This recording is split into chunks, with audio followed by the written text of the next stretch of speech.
Hi everyone, my name is Princess. Welcome back to my channel, also known as Simulation Princess, but my name is Princess. Good to see you. So this is a different kind of video, obviously, and I am so excited for where we are in terms of gameplay on this channel. So I love Sims 2. This is going to be a yapping video where I talk about my very niche interest, which is getting culturally accurate, or as close as we can get to culturally accurate gameplay within The Sims 2. So if you don't know, I stream pretty much weekly on my channel, and I've created a Sims 2 world or neighborhood, and it is a sub-Saharan African inspired world, and it's called Labati. And it's named based off of Labati Beach in Ghana, West Africa. So we've been actually playing out Labati on the channel, and that's been so much fun. And we're at the point now where Evie, my founder, legacy founder, is getting married, which is a big deal. And so I was thinking to myself, I could, of course, just place down the arc, click get married, and then they share the nuptials and we move on with our lives. Or I could be super hyper fixated on this event, okay, and get the details, the nitty gritty, perfect, so that we can get a real traditional West African Akan inspired wedding. And so that's what we're doing in this video, okay? I'm going to share with you the culture. I had to read books, okay? I took notes. I have a journal with the notes in the journal, okay? Yeah. And we're going to do a deep dive. I have the CC, I have the mods. I even did some projects for this. So there's a lot that went into this, and I really just want the wedding to be like the traditional wedding that I have always wanted to see in The Sims. Growing up, I wanted to see my own culture, and so this is the chance to heal my inner child, and I'm taking you all along with me. All right, so first things first, we have to talk about what even is marriage in the Akan context. I'm saying Akan because West African culture is vast. And so I had to kind of niche down to figure out, okay, what did I want to base this wedding and Labati's culture off of? Labati is a West African world, but I think it is heavily influenced by Ghana because I am an African girly from Ghana. So, of course, there are some Ashanti or Akan. These are kind of interchangeable terms, all referencing the tribe that I'm pulling from culture-wise. So this is going to be a yappy video. We're going to do a lot of different deep dives. So get a snack, stay hydrated, take care of yourself, and let's dive right in. So to get a culturally somewhat accurate wedding in Labati, I had to do a lot of deep diving. I had to find mods, I had to find CC, I had to find custom instruments, I had to find custom outfits, custom foods. We had to really customize this thing to make it work, because as we know, The Sims 2 ships with Pleasant View and Belladonna Cove and worlds that are, I guess, a little more Western, although I guess Belladonna Cove has some like European influences, but nonetheless, they're not African. So a lot of the things that the game ships with are not things that would work here entirely. Of course, I have to introduce to you the players, right? The cast, who's who. So let's start off with Evie. Evie is Yvonne. We call her Evie, and her other name, her cultural name, is Adjoa, because she was born on a Thursday. And I actually think it'd be so cute if later on in the series we celebrate her birthday and we like make sure it's a Thursday, because it just works. And she has a son. His name is Kobe. He's still a newborn, and his cultural name is Kwesi, because he was born on a Sunday. And so, yeah, and in the future, when we celebrate his birthday, we'll have to make sure that it always falls on a Sunday for that cultural accuracy. Nobody's testing me on this. This is just my own hyperfixation. Okay, let me have this. Thank you. Let me have this. And then we have Roman Buhari, and his family's last name Buhari. If any of you have watched any Nollywood videos out there, then of course you know about our girl Nadia Buhari. Yes, that's where I got the name from. Yes.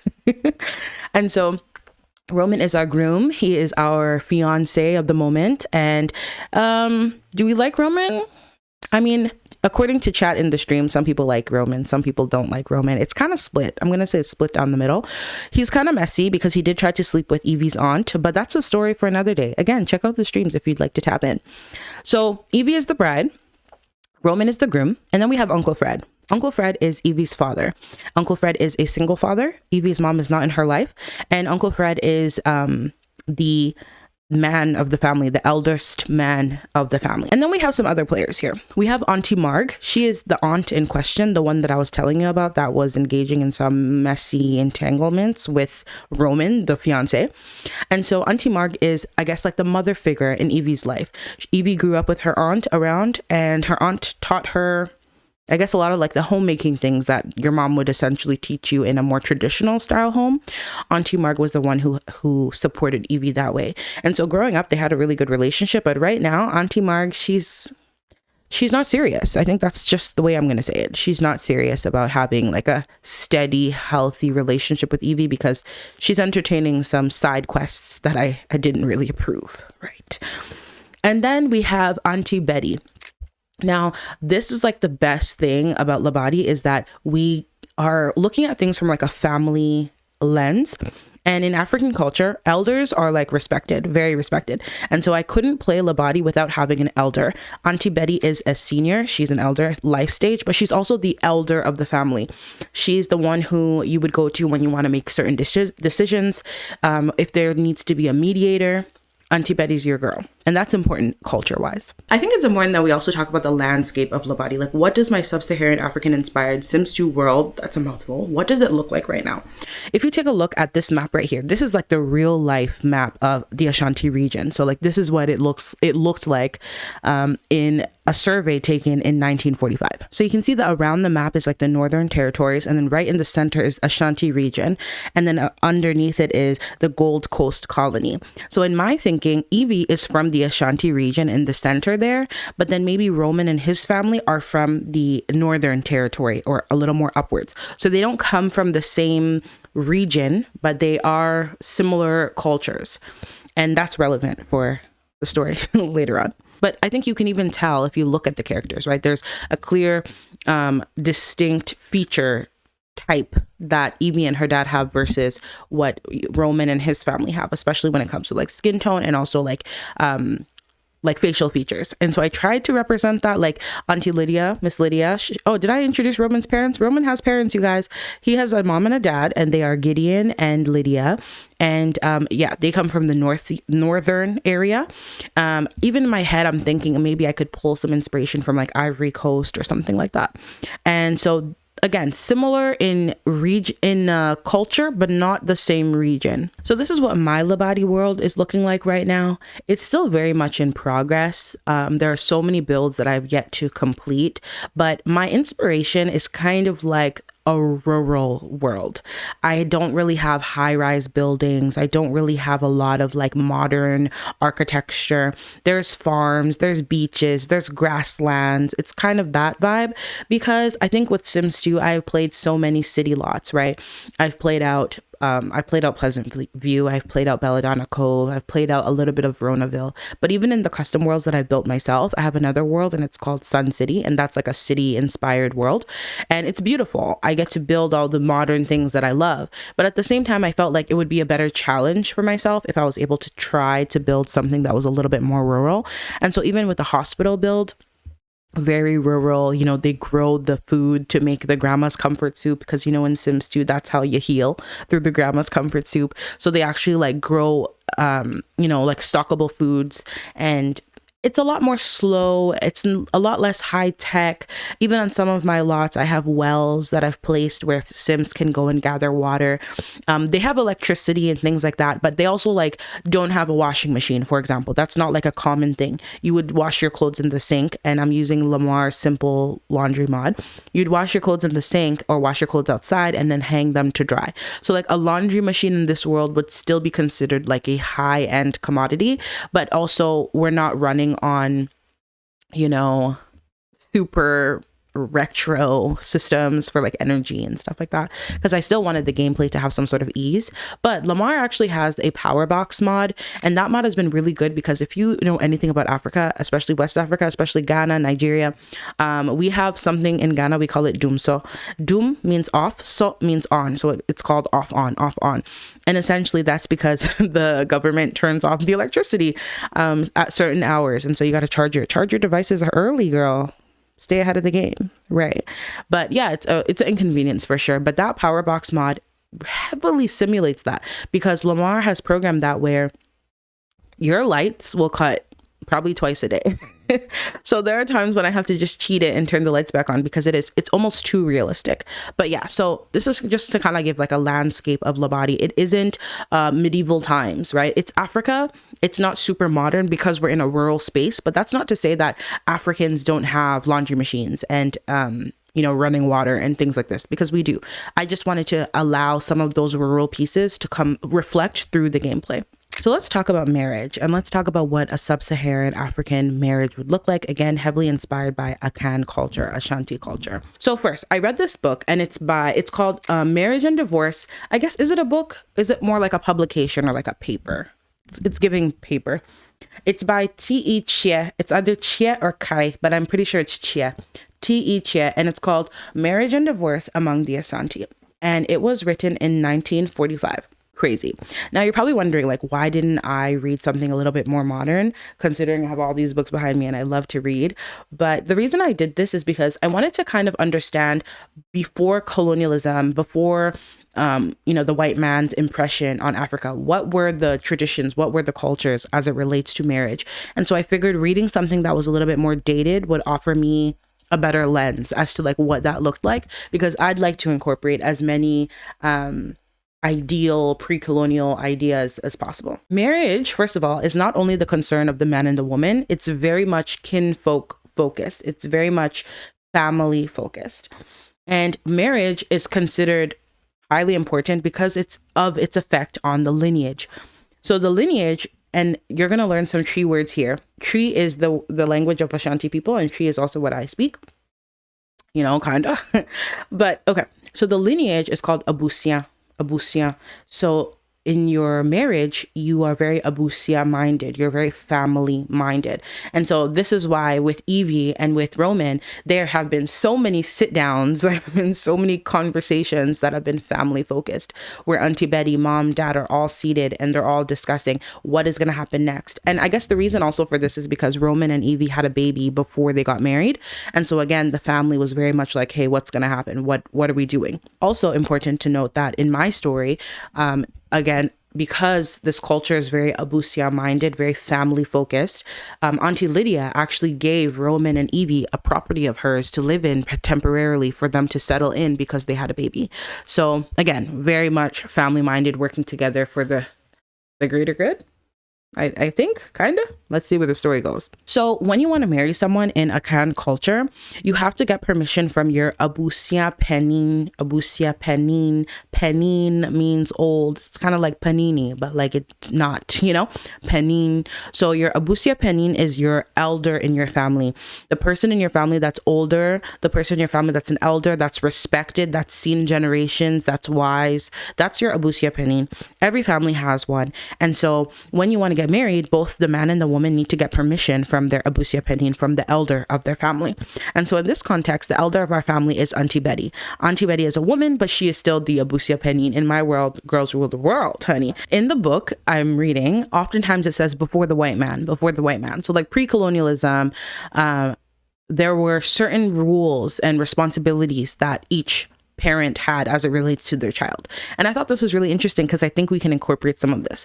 So the father was interested and focused on, as it related to his expectation, to teach his son how to hunt, teach his son how to, do manly things in trade and business and in, I guess, leading a home.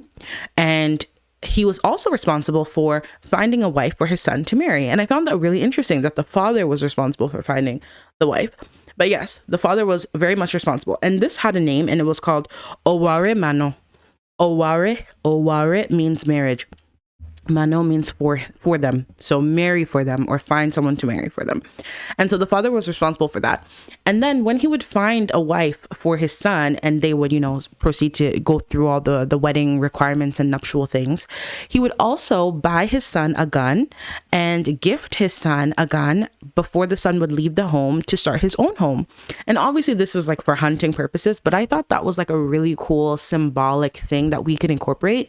I use the Sim Wardrobe Pew Pew mod, and so you could actually just gift your sim that item to symbolize this kind of like a rite of passage milestone kind of thing. And I thought that was so much fun, so I definitely want that to happen. Although, do you think that Gideon would be the type of dad to give a pew pew to Roman?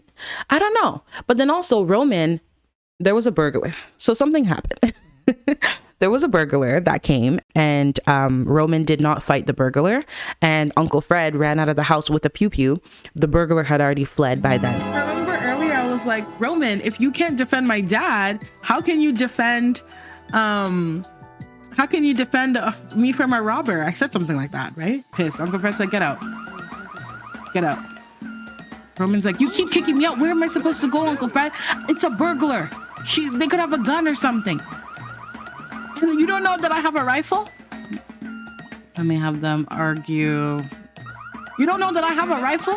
If they have their own, let me also bring my own. You're gonna let them come in the house? So my daughter's not safe with you then. My daughter's not safe with you. What do you mean she's not safe with me? I would never let a burglar hurt her. You let a burglar into our house today. That's pathetic. Aw, Romy. Yeah, Uncle Fred, walk off. Attitude, then walk off. Because you know what? I get you. And so maybe Gideon would give Roman a pew-pew to be like, hey, if that ever happens again in your own home, it's up to you to protect your wife and your kid. I'm going to give you this pew-pew. Be a man. Maybe. Story. It's giving story. So similarly to how the father had to train his son up in the way of hunting and, leading and doing certain things that the man was expected to do at that time, the moms of the family, the woman of the family was expected to teach their child, their daughter specifically, homemaking and things like this. And it's interesting because in my legacy, Evie doesn't have a mom. Her mom's not in her life. Her mom has not passed. She's just not in her life. And so her aunt has been the one to have to teach her everything. And so it's kind of interesting that in my story, she still has like a female influence, or I guess a woman influence in her life. But that did come from her aunt. Something else that the book had talked about was like, why would you allow your elders and your parents to kind of interfere or control who you marry, right? Why did they allow that? Why didn't they just rebel and things like this? And I really liked what I read. It was really interesting because the elders are kind of seen like their mouth is like a god. Their words are almost revered like a god. It's almost like what they were saying was so revered in a way. It was like divine. And I get that because if you're considering that elders were living to see so many years pass, so many different cultural shifts, of course, there's some wisdom there. And so essentially, if you defied what an elder said, you were ascribing yourself to bad luck. And if an elder or an abusia penin, an elder of your family was to advise you a certain way and you went about that opposite of what they advised you, you were basically agreeing that my story is going to end very poorly. So that's why there was a lot of reverence. It was like their mouthpiece was almost divine. Of course, I read also that in some larger cities, people would defy their parents. People would be like, I love him, honey. I love him, mom. Shut up, mom. Maybe not that part.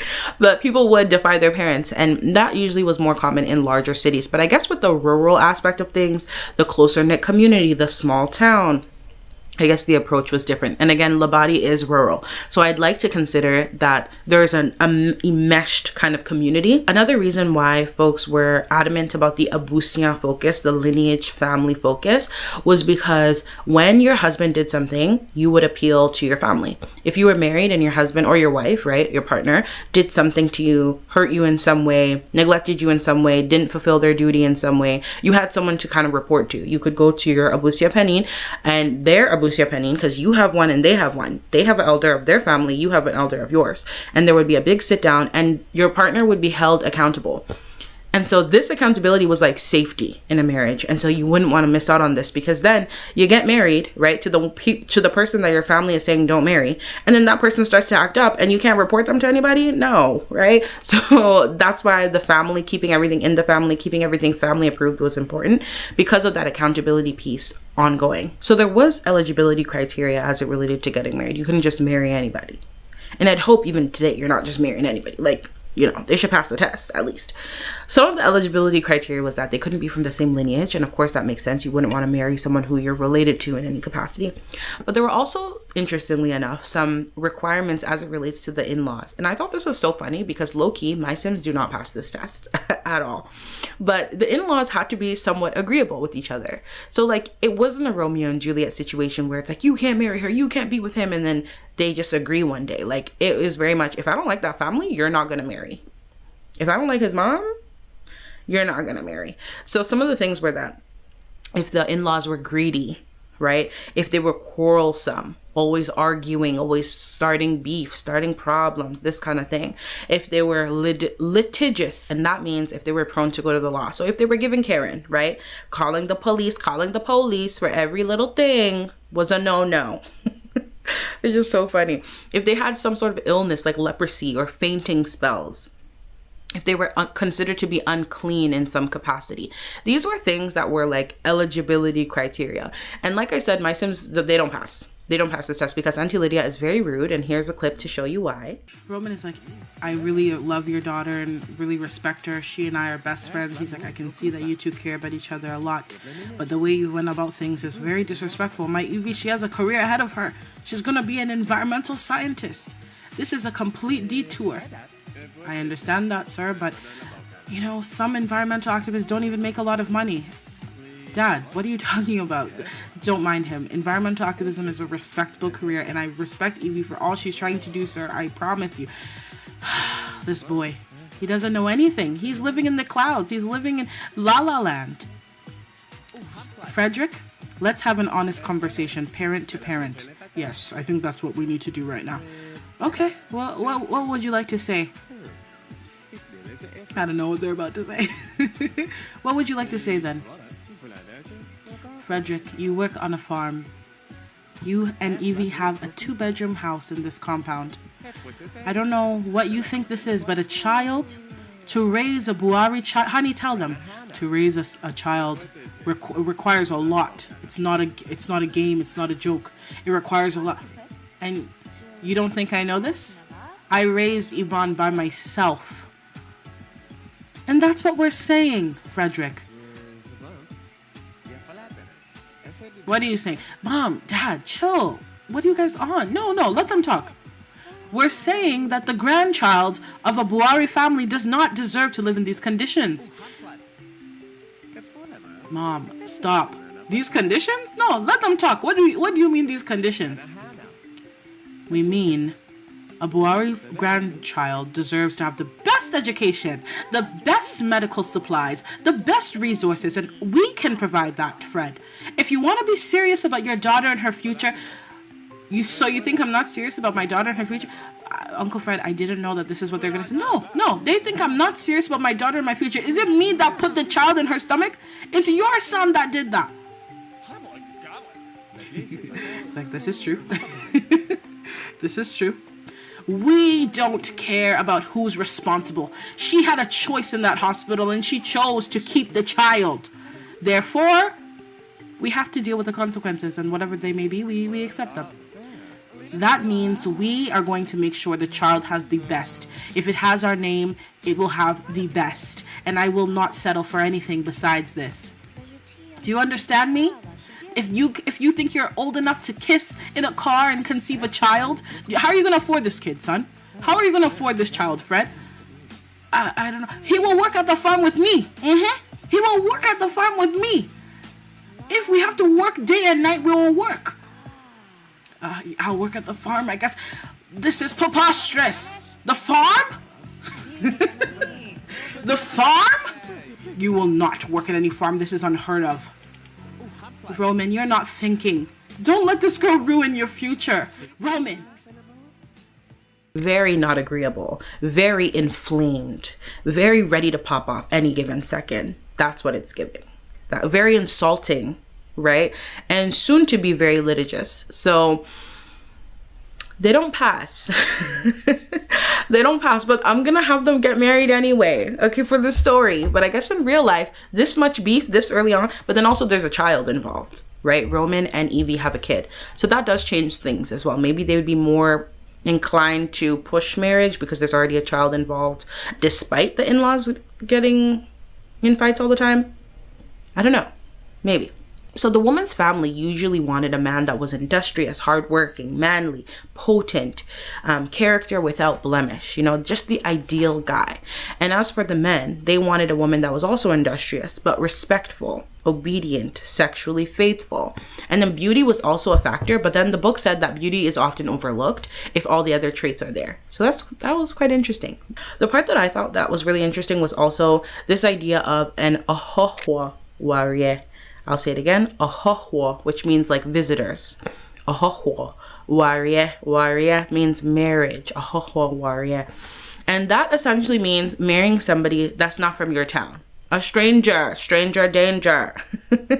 Marrying someone that's not from your town, that is kind of unknown, right? Marrying a stranger, somebody from a different space, a different culture. And I'd like to think that Roman and Evie are participating in a Hoho warrior, marrying someone from a different background, because again, according to that map, I think that she's from that central region and then he's probably from that northern area. That's kind of what I think. So it's interesting because this was actually like warned against in a way.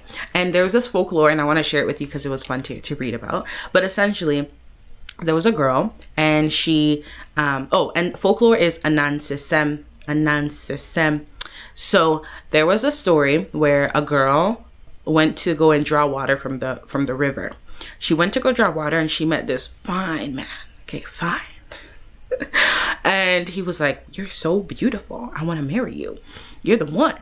And he knew right at that river. Yep, he knew immediately she was the one. And so she runs back into town and she's so excited. "Everybody, I'm getting married. I said yes at the river." And so she's so excited and she's running and she's telling everyone, and they're like, "Who is this guy that you met at the river? We don't know him. We don't know him. A ho stranger." So she's like, "Yeah, he told me to come back. He told me to come back and meet him at the river again, and we're gonna, run off together and have a great life, essentially." So she goes back to the river and he's like, "You made it back. I'm so happy to see you. Take my hand, follow me." And so they go into the forest. Right, from the river to the forest. So they go into the forest. He leads her into the forest. Maybe he's like, "I'm going to take you home. I'm going to show you to my mama." So they go to the forest, and then he all of a sudden changes shape from a human to a python, ready to attack her. And so she starts running in the forest, fleeing, running, screaming. And then there's a local boy in the town she's from that loves her or isn't, feeling her in some way. And she said, "I don't want you." So that local boy was, walking around one day and he heard her screams in the forest. So the local boy went to one fetish priest and then they flew somehow. They flew into the forest and rescued her. And so this tale was often told to warn people not to marry a stranger because they can turn into a python. Yeah.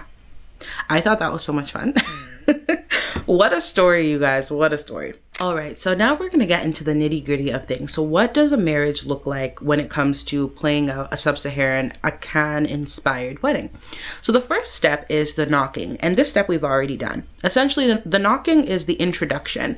It's when the boy's family, he'll go with maybe his uncle or his dad or his abusia penin, his elder of his family, and they'll go to the woman's home. They'll go into a meeting, essentially, with her family. And this isn't essentially the engagement, but it's more like acknowledgement.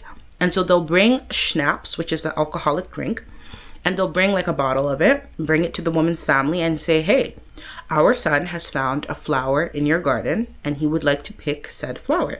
And so we want to make ourselves known. We want to introduce ourselves to you," this type of thing. And so this is called the knocking.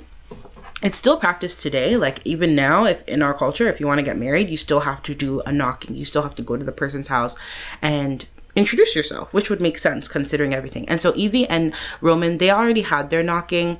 It wasn't formal, but it was a, "Hey, we are Roman's family. We are aware that he has impregnated your kid. We need to sit down and discuss this. And what is the intention? We intend to support them moving forward. We want to have them get married. We want to support this and that, whatever. This is where we come from. This is who we are."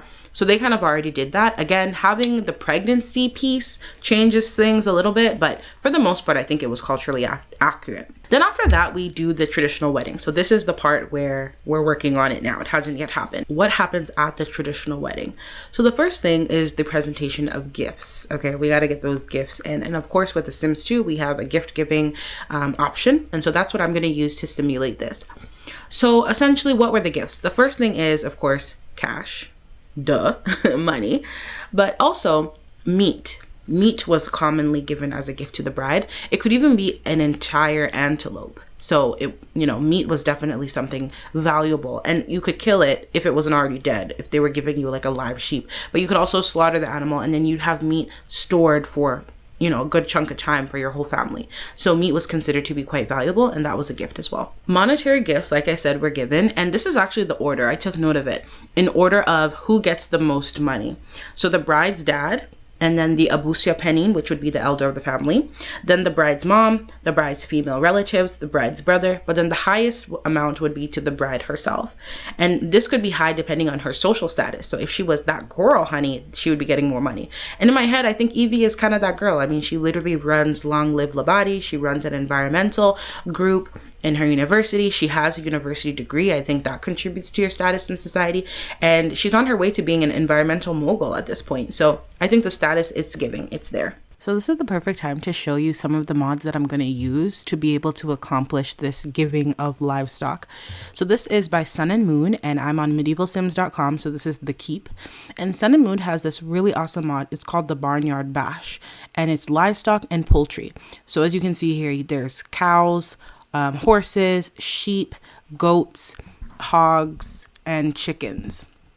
And it's actually very like deep, I guess, in that you get the animals and then you also get, I'm gonna like scroll through, there's a lot of stuff, different ways to feed them. So there's grazing grass to feed them. You have food and water troughs to fill up with hay, slop, or water to keep your animals alive, and they actually need it, and the food actually goes down. Like this will show an empty state, and unfortunately I had some sheep.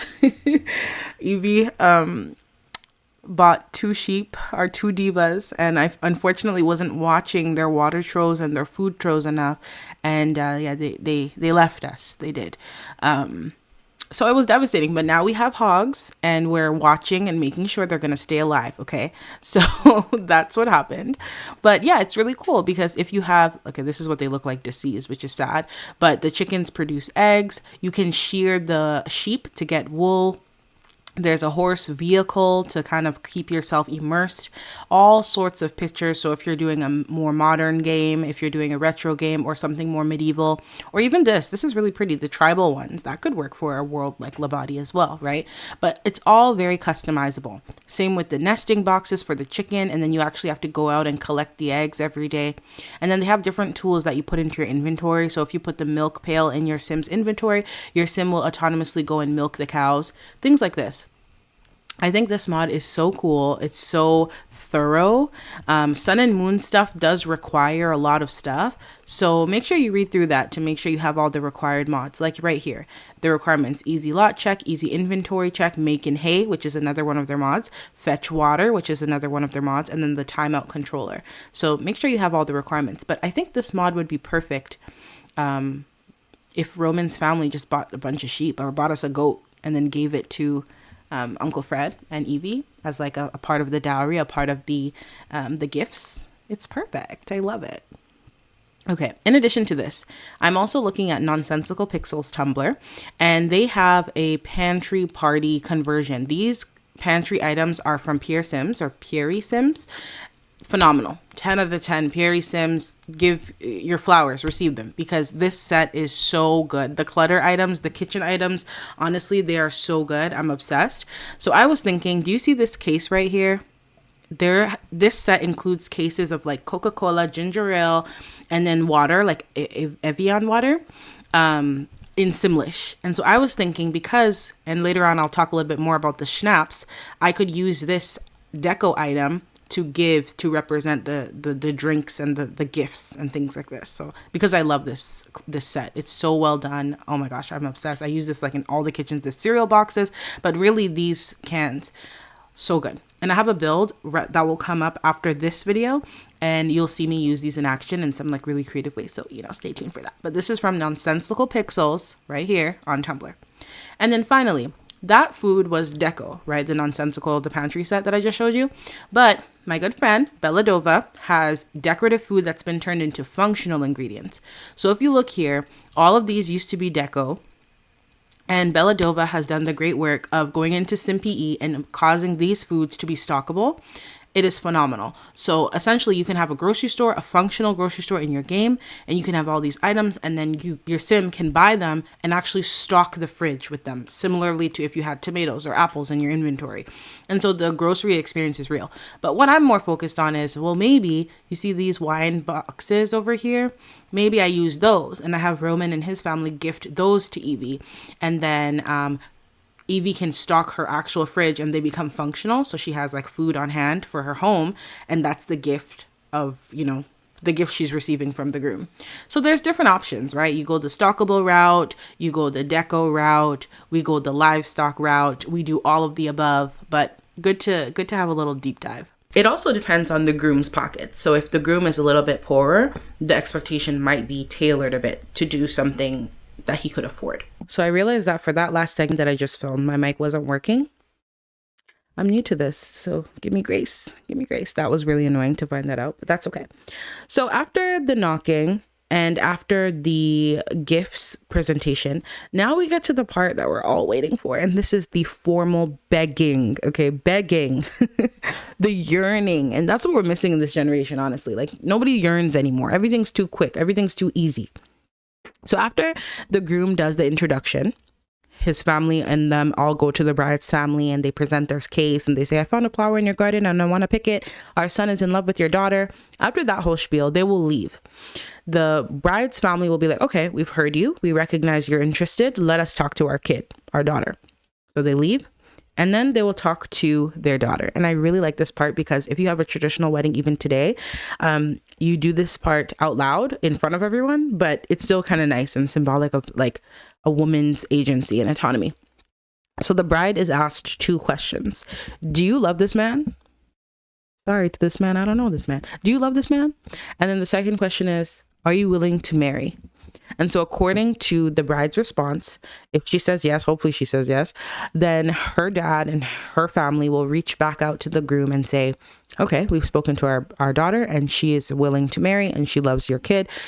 We will, support it if they support it. And then the groom's family will come back with some gifts as a thank you. So I'm so excited to show you the venue that I've been working on. Oh, it is so good, you guys. It's beautiful.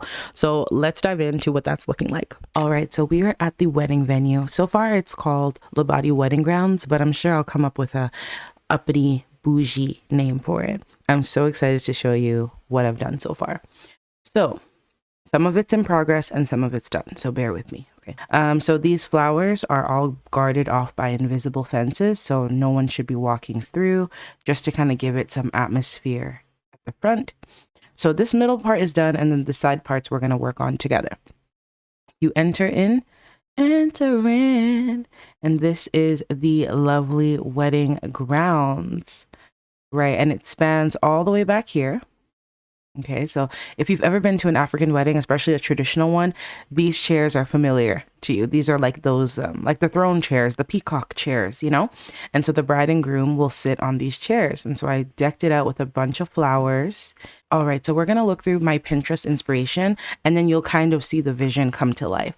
So if you look at a picture like this one, for example, you can see that literally, view larger, thank you. Literally, there's those same type of chairs. This color scheme is like the cream and the woods, the bamboo, but the essence is the same. There's a designated space with beautiful backdrop where your bride and groom will sit, and then you have the rest of the space where the visitors or guests sit. So like something like this, really, really beautiful.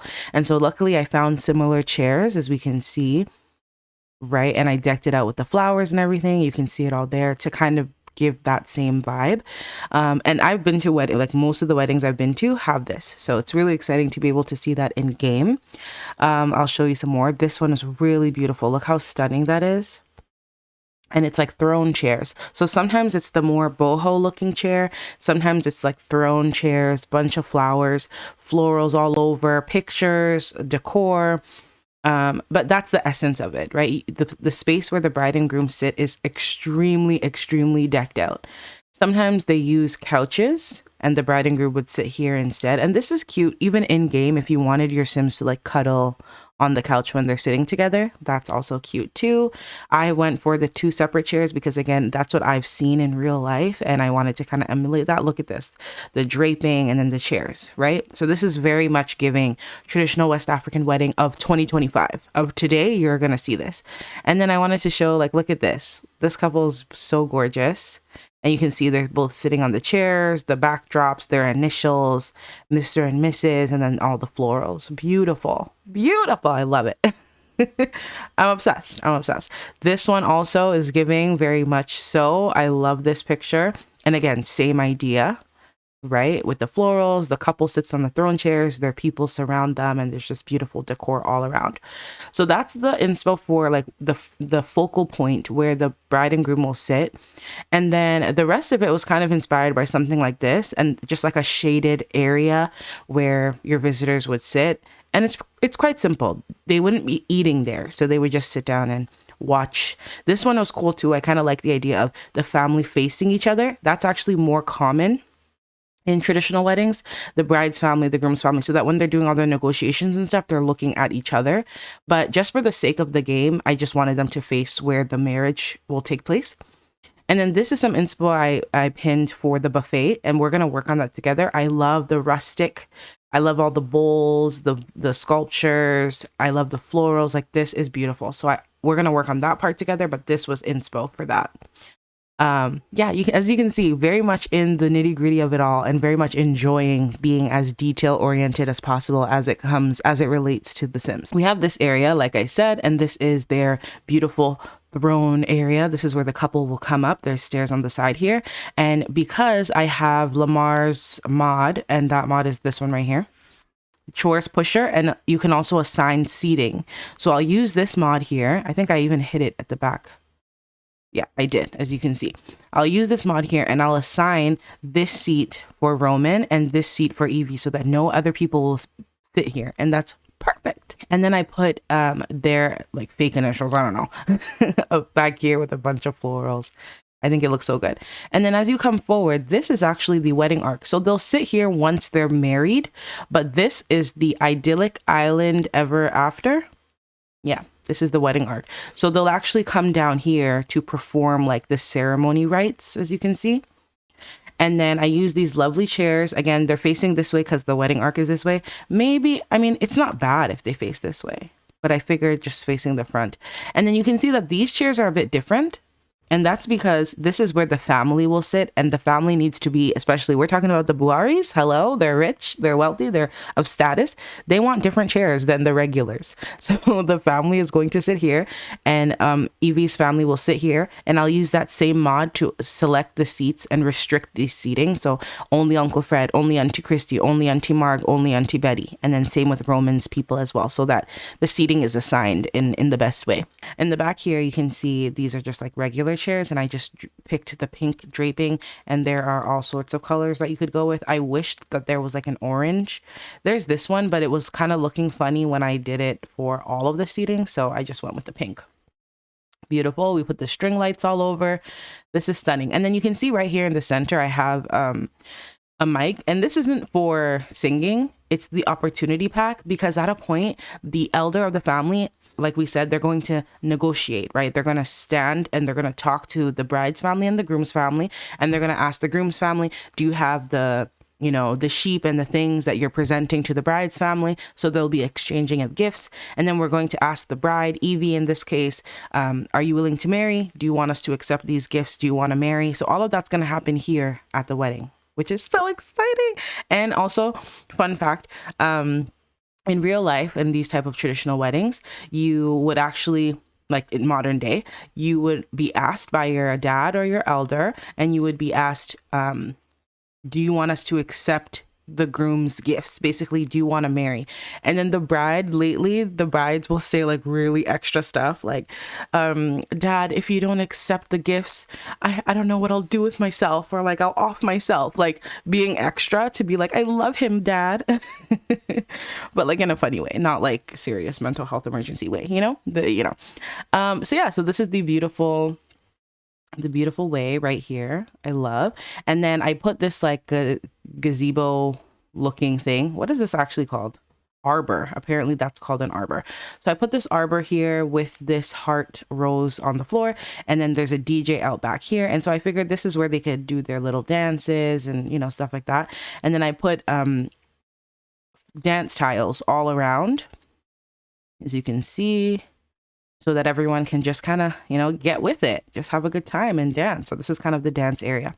So this side is what we're going to work on together. So this side, ooh, where am I going? I just clicked something. Let me fix it. So there we go. So this side is where the food will be served essentially. And so I was playing around with, look at these cute Mr. and Mrs. signs that I have. And then this could be a photo of the couple with the Mr. and Mrs. in front of it rather. I thought that was really cute. I can actually work on that right now. But yeah, so this is going to be the buffet side. I like this cart here because I've been to a wedding where they had carts similar to this for desserts. And I thought that was just really cute. And I wanted to incorporate that. So I'm gonna do it. All right. Let's grab that Mr. and Mrs. sign. Yeah, and put it like right in front of the photo. And then in this photo, when I'm in live mode, in this photo frame, I will I wonder, is there an and? Mr. and Mrs. or is it just Mr. and then the Mrs. one? We gotta get resourceful. I have an 8 and I could, oh my gosh, look how huge it is. But then it would block the whole frame, right? Because 8s are usually similar to the and sign. That's what I was thinking. That's okay. Again, this was the inspo. So I just wanted it to be like cluttered, clay, bowls, you know, bags, seasonings, spices, just as much stuff as I could put on the table for it to become, I don't know, as beautiful and cluttered as possible. This is functional. This is the food platter by Lord Crumps. Where is it? Right here. And it's very awesome because you place this item on any table and then it serves any type of food to create your own buffet table. And I love this. So essentially when you place this down, which I think we'll need to place a number of them down because this is the food, you're going to, in live mode, click on it and then click serve jollof rice. And then you're going to have jollof rice. Serve this, serve that, serve that. And I am using, I'll turn my reshade on. I want to create my own buffet table, not use the ones in game. And I'm going to be using some CC foods. So the food CC items that I'm going to be using for sure are Jackie 93 Sims conversion of the jollof rice and chicken. I love. I'm also going to be using Jackie 93 Sims conversion of the egusi, but in my game I've renamed it with Simpi to be called banku and okra soup, but it's probably egusi or probably fufu. I think she has another mod that's also fufu as well. I'm going to be using her conversion of the injera, which is an Ethiopian food. And of course, this isn't inspired by Ethiopia, but Ethiopia is a part of Africa. And I think it's nice to have like a good cultural fusion. If I can find some like spring rolls, that's very common in parties, spring rolls and buffalo. We call it buffalo, but other people call it puff puff. It's like a donut. It's like a beignet almost. I don't have anything like that in the game, but if I can find some beignets and some spring rolls, I will find a way to add those as well, because that's just like a staple for African weddings, at least for Ghanaian weddings of today. So those are the mods. I've popped them all on the screen, and so those are the CC foods that I'm going to be using for sure. Maybe in the front here, and I might have to put all of this on walkthrough blocks. But usually your girls, your bridesmaids, your people will come dancing in carrying all the groomsmen, right? They'll come dancing in carrying all the gifts. You see this right here, this crate of wine. Yeah, like all of this is supposed to be presented to the bride. Right. That looks so freaking good because it's so accurate, you know? So these are all the gifts Evie is going to be presented, and I think it's perfect. I'll move this forward so that they can access it, and that should be okay. I just want the table to feel as like beautiful as possible, you know? Decked out, gorgeous, beautiful. Let's put some glass cups on either side. Yeah, that's really nice. What else? I have this rustic Japanese jar. I think it's beautiful. I'm going to add that to the table, like back here. I have this glass bowl. Should we do the glass bowl or should we do this wooden tray? I kind of like the wooden tray better, and then maybe moving the glass bowl like here. Ooh, yeah, yeah, yeah. Look how good it's... Oh my gosh, I can't wait. This is what it looks like without the reshade. Beautiful, right? So good. I hope that they'll be able to still use this. You see these sweets that I pulled out? Like these are all deco, but I thought putting them on this cart here would be really sweet. One of my friends had a bridal shower. I was a part of her wedding party, and we did something very similar, but it wasn't like this exact cart, but something so similar. And I thought it was the sweetest thing. Yeah, it's looking so good. I'm so excited. Going all out for Evie's wedding is like the best thing I could do because it's so much fun. It's so much fun to like have this, and then like I have this lot now like forever. So anyone else that wants to get married, this is your time. Okay, we got different cake options. Which cake should we get? This one. We have this one. This one's pretty because I like the green and the yellow. Oh, this one's pretty too because it has the orange. but I like the green and the yellow better. I freaking love this. This looks amazing. This looks amazing. Wow. I have to save it right now. So we did that together. I pulled out all the clutter, but we did that together.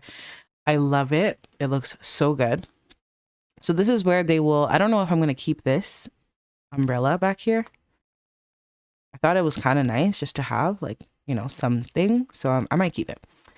And then over here is where the photo booth area is. And so the Sims can either come here and take their own pictures, or they can stand at this backdrop. And I'll have a picture of the couple over here somewhere so they can come and take some pictures. I thought that was pretty. And just leaving some open space for walking and routing. And then on this side is going to be where you actually eat. So that's the buffet area, but you have to actually come here and sit down. What table do we think goes best? Should we find some chairs first and then we can compare? Right, that's pretty. And then they're a bit different than the chairs here with the bow on them, because I don't think I want to use those again over here. Always need a lot of chairs. I realize in my builds, I always skimp out on the chairs and then my Sims have nowhere to eat. And then they'll end up going to the ceremony section to eat, and that will annoy me. So there we go. And then we'll have maybe two of these where I can put a nice centerpiece. I don't know. That's pretty to me. But I'm thinking... this is nice. Does this have a different color vase? Do you guys say vase or do you say vase? I say both. Depends on who I'm talking to. If I know they'll correct me. This is pretty. Let's go with this. If I know they're going to correct me, then I'll be proper. And let me duplicate these and draw it up. Hello. Gorgeous. Lovely. I love it. Looks so good. So we've basically just wrapped up, kind of wrapping up the final details of the lot. The eating area is beautiful. The buffet area, I think this is my favorite. Like, this is giving. And then with the picture of them right here, oh my gosh, it's beautiful. I cannot wait. This is beautiful. So I hope that you all enjoyed watching me decorate, and I hope you all enjoyed seeing an African wedding grounds come to life. I'm obsessed. Look how good this looks. Imagine Roman and Evie in their traditional garb. Oh my gosh, it's so good. It's so good. Okay. So after the groom's family has received the go ahead that the bride is indeed willing to marry, and then they go over and they say thank you, there is another requirement, and this one is called the tri insa, which is essentially the head drink. So in Ghana, before the white man came in to introduce signage in a written form, how you would agree, sign a contract, agree to any kind of like lawful thing was through drink. And so sometimes even like casually, if you wanted to like make an agreement with your friend, they might say like, oh, put a drink on it, because that was how you would have like legal binding essentially. So usually this drink could be palm wine. It could be schnapps. So yeah, that was essentially how they would go about the legal part of the marriage. And so the tri insa is basically the head drink. And this is where the groom would bring schnapps or palm wine, and they would give that to the bride's family as like legal binding that we are marrying your daughter. Something I really liked too is when they do this legal binding part, the groom is asked by the father or the abusia opinion of the bride, so Uncle Fred, maybe Auntie Betty, and this is what the groom is asked. So Roman is going to be asked this: as you take away this woman with you, should she incur any debt, it will be your liability, right? T. But if she comes by a treasure, she takes it all to her lineage. Do you agree? Basically, her debt is your debt. Her money is her money. Love it. Love it. So, of course, he's going to agree. You can't say no, right? So he's going to agree. And I just love that women, again, just have so much autonomy and so much agency. I love that women are protected and treasured and cherished in a certain way. It was really nice to read. And it's really exciting to hear about your culture in that kind of way. So that was fun. So after that, now that means that the money has been exchanged, gifts have been exchanged, the groom has agreed to the head drink, and he's agreed to the terms as it relates to being a husband. And so now the wife has to prepare a matrimonial meal. Sometimes the groom will say no, she doesn't have to do it, because he might not have money for enough meat to to pay for the meal because he's going to pay for it. But essentially, this is where the bride would prove that she is fit to be a wife by cooking something super delicious that everybody eats. I don't know that I'm going to do this in my actual gameplay. It could be fun to have Evie. I mean, Evie throws down. We don't have to even question that. She's been raised by her dad, but she's been cooking for him and helping him out and all that stuff. So she knows what to do. But I don't know if I want her cooking on her wedding day in her gown and everything. You know what I mean? I don't know. So we might not do this, but good to throw out there that this is something that does happen. And then finally, as it relates to the traditional wedding, there's also the giving of the bride's dad. So Uncle Fred should receive a sheep. And that's because the fathers were known to be like giving their soul or something. What did it say? That they would guide their daughters and be their shepherds almost, right? Like they would guide their daughters. And so when their daughter would get married, they would be given a sheep to kind of symbolize that all this while they've guided their daughter and guarded her, and now you're being honored for that. And so again, I think I already went through the sun and moon mods. I think that could be really fun actually if Roman's family has to gift Uncle Fred a sheep. And I think with these mods we can actually just slaughter the animal. I know that's kind of sad, but we can slaughter the animal and then put it in his fridge. You know, right now Uncle Fred doesn't even have groceries in the fridge. It's a mess. But we could do that and stock his fridge with that, and those food points could be used to make meals. So it's all functional, which is exciting. It's all quite functional. And my final takeaway from this book is a beautiful quote that I really enjoyed. So I'm going to share it with you. And it says, "A wife is married. A wife is never bought." And I like that because I think sometimes we think about like bride price and all of these like more traditional practices. And it's like, you have to pay for a wife. But I don't think so. I think you honor a woman who's willing to carry on your lineage. And it's nice that a wife is not bought. A wife is married, and there's dignity in that. And I really enjoy that. So I did some really cool moddy stuff in Photoshop and in Body Shop to get Uncle Fred dripped. Okay, dripped out, decked out, 10 out of 10. So let's dive in to that process. So first I have to put you all on to the fashion. Okay, this is called kente. We say kente cloth. And then in Tree, remember Tree is the language of the Asante people, we say intuma. So those are all interchangeable. This is the kente. Okay, so essentially you wrap it around yourself. The way we say wrap is we say fra. So you fret the kente, you wrap it around yourself, and you can see that the shoulder is exposed. So sometimes they wear t-shirts underneath the kente, some sandals, you know, this guy's chill vibes. Sometimes we go all out. We wrap the kente on the one shoulder. We have the beads. We have the head beads with the Jinyamis sign, which is a cultural symbol. So this is like giving royal class, elegance, eleganza. Okay, this is also a good one. You can see that the kente is wrapped around one shoulder, and sometimes the shoulder is exposed, a t-shirt underneath, or their chest, their bare chest, which is in this one. You can see here that he has kente wrapped, beautiful beads, and some of his chest is exposed. So this is like the royal attire. You know what I mean? This is like eleganza. This is Ashanti people. So I really wanted Uncle Fred to be dripped out. So I found some kente. I'm going to credit the website that I found this print on. So I got this mesh from Sidechick off of Tumblr. Shout out to Sidechick. Credit to them for this mesh. This is a toga. And so there's one with the head covering, and then this one is without for male and female. So I downloaded this as the mesh because it's literally perfect. It goes over the one shoulder, just like the pictures I showed you, and it flows like fabric. Perfect. So all I needed to do from this point was to recolor it and to find like a beautiful kente to recolor. So this awesome website called Africa Warehouse has a bunch of different kente fabric. You can see right here, African kente print fabric. So I looked through and I saw this one and I was like, this is giving, because I do want Evie's wedding to have yellow themes. I feel like that's the color of her gen, you know?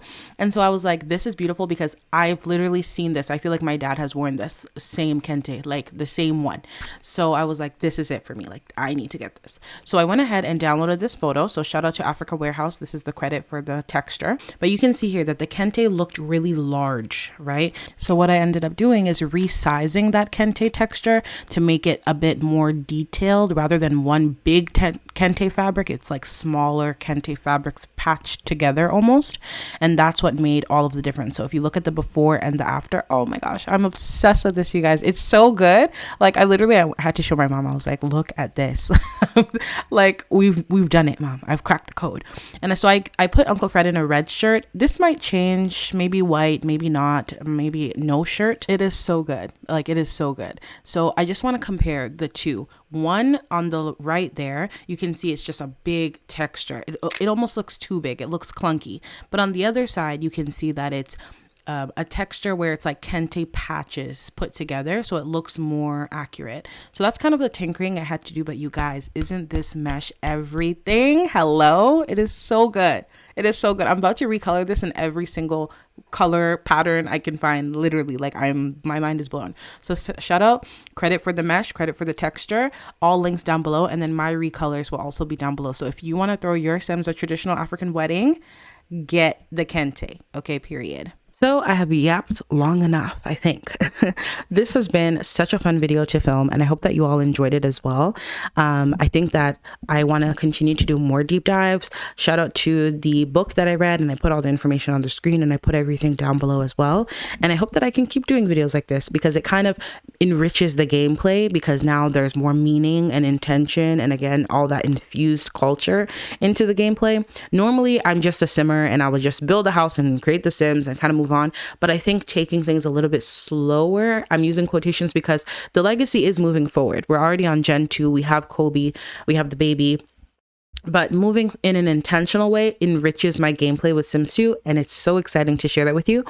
So I hope that you all enjoy. If you did, be sure to subscribe if you'd like, give the channel a thumbs up, give the video a thumbs up, and leave a comment. And if you don't have anything particular to say and you just like to leave a comment, leave the flag of wherever you're from in the comments below, an emoji, or you can just tell me where you're from. I'd love to know. I hope that I can film more of these, so let me know if you enjoyed it. I certainly did. And we will all talk very soon. Take care. Bye.